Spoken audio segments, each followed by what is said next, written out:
وعلیکم every one. آج اس video کے اندر میں عرض کروں گا حضرت عیسیٰ روح اللہ علیہ السلام کا واقعہ ہے، جس میں سورہ مائدہ کے اندر اس کا ذکر بھی ہے۔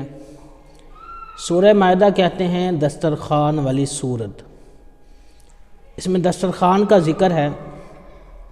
کچھ حواری آپ کے پاس آئے اور حضرت عیسیٰ روح اللہ کے پاس عرض کرنے لگے کہ آپ جو ہے اللہ کی بارگاہ میں دعا کریں کہ اللہ تعالی ہمارے لیے ایک مائدہ بھیج دے، کھانا آسمانی بھیج دے اور ہم اسے کھائیں۔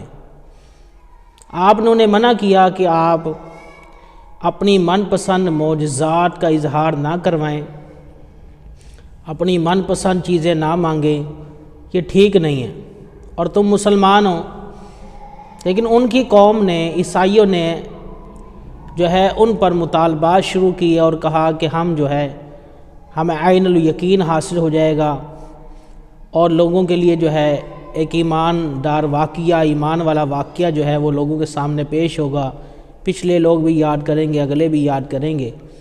اس طرح انہوں نے 4 مقاصد جو ہے بیان کیے اور حضرت عیسیٰ کو بلیف اور یقین دلوا دیا کہ ہم جو ہے محض تفریح کے لیے نہیں بلکہ اللہ کی اور اس کے رسول حضرت عیسیٰ پر ایمان لانے کے بعد عین الیقین اور عینی شاہد بن کر جو ہے وہ کھانا کھائیں گے اور اللہ کا شکر جو ہے وہ ادا کریں گے۔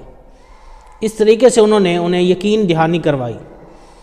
حضرت عیسیٰ علیہ السلام نے ٹاٹ کا لباس پہنا اور رو رو کر اللہ کی بارگاہ میں التجا کی اور روتے رہے، جس کا ذکر سورہ مائدہ میں بھی آیا ہے۔ اللہ تعالیٰ نے آسمان سے ایک دسترخوان بھیجا جس پر سرخ رنگ کا کپڑا تھا، ڈھکا ہوا تھا، اور وہ بادلوں کے اندر سے زمین کی طرف آہستہ آہستہ اترا۔ تمام لوگ خوش ہو گئے۔ اس کی خوشبو اتنی تھی کہ اس کی سمیل اتنی تھی کہ تمام لوگوں کو بھا رہی تھی اور ان کے کھانے کی بھوک جو تھی وہ بڑھ رہی تھی۔ وہ اتنا خوشبودار کھانا اللہ مجدہ نے آسمان کی طرف سے بھیجا اور زمین پر وہ دسترخوان بچھ گیا۔ حضرت عیسیٰ روح اللہ نے حکم دیا کہ کون اس دسترخوان کے پر ابتدا کرے گا، شروع کرے گا، لیکن تمام کا متفقہ فیصلہ یہ ہوا کہ آپ اللہ کے نبی اور رسول ہیں، آپ اس دسترخوان پر ابتدا کریں۔ آپ نے پہلے وضو کیا اور اللہ کا شکر ادا کیا اور رو رو کر دعا کی، لمبی دعا مانگنے کے بعد اس کے بعد آپ نے دسترخوان کا کپڑا ہٹایا اور حکم دیا کہ غریب، لنگڑے، لولے اور محتاج یہ سب سے پہلے کھائیں اور اس کے بعد تمام لوگ آئیں۔ تو جن لوگوں نے کھایا اس میں غریب بھی تھے، بیماری والے بھی تھے، پریشان بھی تھے۔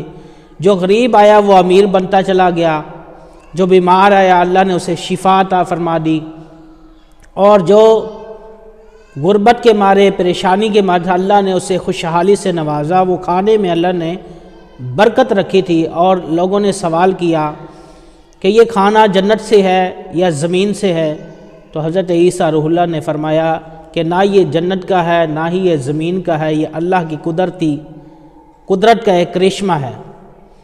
بہرحال وہ تمام لوگوں نے کھانا کھایا اور پہلے ہی دن اس دسترخوان میں من و سلوہ 7 روٹیاں جو تھی، اس میں 7 مچھلیاں اور کچھ سرکہ سر کی جانب سے، اور جو مچھلیاں جو اس کے سینے نہیں تھے اس میں کانٹا بھی نہیں تھا، اور نمک اور سبزیاں تھیں۔ 7300 بندے نے پہلے دن کھانا کھایا۔ اب اتنے لوگ، روٹیاں 7، مچھلیاں بھی 7، بعض روایتوں میں 5 بھی آئی ہے اور مختلف روایتوں کا خلاصہ ملتا ہے۔ تو ان تمام لوگوں نے کھانے کے بعد اس طرح ایک دن بعد، ایک روایت ہے 1 دن اور ایک روایت ہے کہ 40 دن جو ہے 40 ڈیز تک جو ہے یہ مسلسل خوان جو تھا، مائدہ جو تھا، دسترخوان یہ نازل ہوتا رہا اور آتا رہا اور لوگ کھاتے رہے۔ پھر آپ کی طرف وہی نازل کی گئی کہ آپ اب حکم دے لوگوں کو کہ یہ امیر لوگ نہ کھائیں۔ انہوں نے بغاوت شروع کر دی۔ اس میں 300 بندہ تھا جو منکرین نعمت کفران نعمت کرنے والے تھے، وہ حضرت عیسیٰ سے الجھ گئے اور کہنے لگے کہ ہمیں کیوں روکا گیا ہے؟ آپ نے انہیں سمجھایا کہ اللہ کی طرف سے الاؤ نہیں ہے، لہٰذا اب تم نہیں کھا سکتے، اب غریبوں کے لیے ہے۔ وہ رات کو جا کر سوئے، 300 بندے تھے، صبح جو جب اٹھے تو سارے کے سارے خنزیر اور سور بن چکے تھے، شکلیں تبدیل ہو گئی، اور اس طرح جو ہے وہ گندگی پخانا کھا رہے تھے۔ اور کھا کر جب حضرت عیسیٰ روح اللہ جو ہے جمع ہوئے ایک مقام پر، تمام آپ کے حواری آئے تو وہ تمام کے تمام آپ کو پہچانتے تھے اور آپ بھی انہیں پہچان رہے تھے، لیکن وہ بول نہیں سکتے تھے، آپ ان کے نام بھی جانتے تھے۔ 3 دن بعد اور چوتھے دن ان کا انتقال ہو گیا، 300 کے 300 مر گئے۔ اور یہ قدرت کا اصول ہے، مفسرین نے لکھا ہے کہ جس قوم کا چہرہ مسخ کر دیا جائے ان کی نسلیں آگے نہیں چلتی، ان کی نسلیں بھی مٹ جاتی ہیں، وہ تمام کے تمام جو ہے نیست و نابود ہو گئے اور ان کی نسلیں بھی نہیں چلی۔ اب اس طرح سلسلہ جاری رہا۔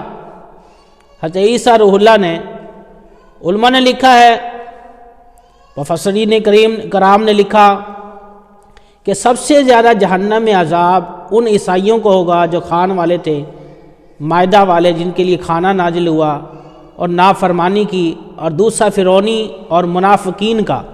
یہ 3 گروہ کو سب سے زیادہ عذاب ہوگا، کیونکہ اللہ نے حکم دیا تھا کہ اس کھانے کو چھپایا نہ جائے اور جتنا کھانا ہے کھا لیا جائے، لیکن ان لوگوں نے کھانے کو چھپایا، بچا کر رکھا، اور اس کی وجہ سے اللہ نے یہ عذاب نازل کیا اور ان کی قوم کو یہ عذاب ملا۔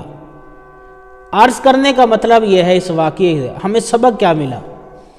آج چوری عام ہے، آج جو ہے بددیانتی عام ہے، منافقت جو ہے وہ عام ہو چکی ہے۔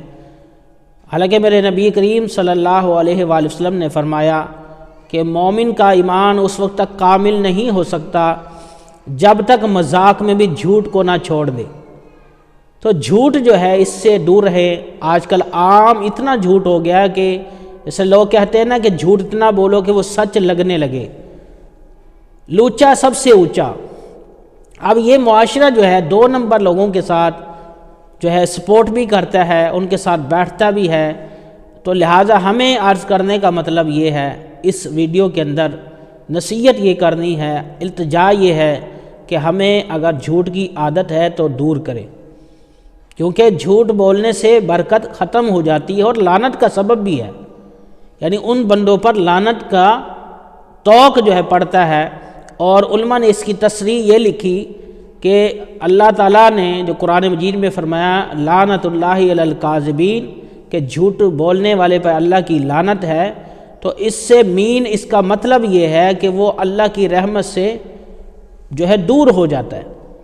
تو اس لیے ہمیں جو ہے اپنی زندگیوں کو اندر سچ جو ہے وہ مذاق میں بھی جھوٹ نہ بولی جائے، سچ کو پرموٹ کیا جائے، سچے لوگوں کا ساتھ دیا جائے، اور سچے لوگوں کے ساتھ اٹھنا بیٹھنا ہو، ان کو سپورٹ بھی کی جائے، ان کی عزت بھی کی جائے اور ان کی رسپیکٹ بھی کی جائے۔ ان میں انبیاء ہیں، صالحین ہیں، شہداء ہیں، نمازی ہیں، پرہیزگار لوگ ہیں۔